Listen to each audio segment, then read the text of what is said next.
الا كنتي جاي لتايلاند ضروري تشوف هذا الفيديو ودير ليه سيف عندك. المهم غير باش تعرفوا، هنا في خاوية الا ما كنتيش تايلاندي كتخلص 400 باط، وبالنسبه لك كنتي تايلاندي كتخلص غير 40 باط. كملوا الفيديو حتى الاخر باش تعرفوا شنو سميت هاد البلاصه بالضبط، واللي جاي لهنا ضروري خصو يزور هاد البلاصه هادي.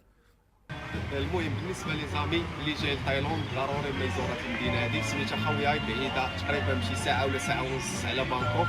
المهم ضروري تجيو تزوروها، فيها مناظر زوينين، فيها الربيع، فيها كلشي لي زاكتيفيتي كلشي.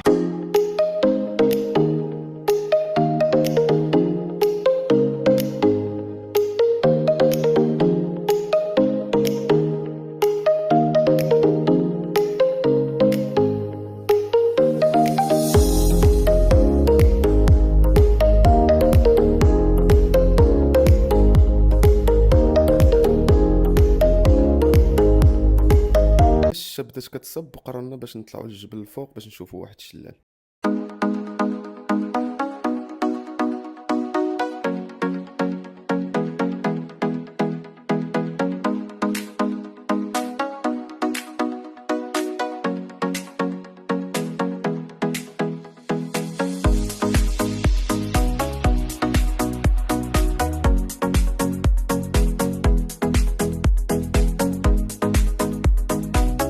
الصراحه فاش كتجي لهاد البلاصه كتحس براسك فرحان ودماغك خاوي، والراحه النفسيه وعينك كيشوفوا حوايج زوينين بزاف، وفي الاخر ما كتسخاش تمشي من هاد البلاصه.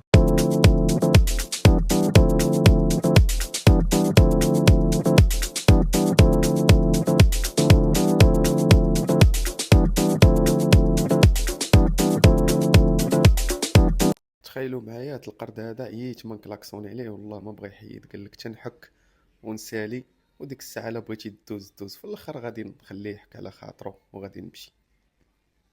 الا جيتي لهاد البلاصه هادي غتحس براسك بحال في ايطالي ولا في شي مدينه اوروبيه. صراحه هاد خويا فيها ما يتشاف. جينا نتعشاو هنايا وكنتفاجئ بواحد الشو عندهم ما عمرني شفت بحالو في حياتي، والسيرفيس زوين بزاف. دابا نخلي لكم لوكاليزاسيون في لي كومونتير. حتى لهنا غادي يكون سالا الفيديو، اللي ما دير سبسكرايب يديرها وبارطاجيوها.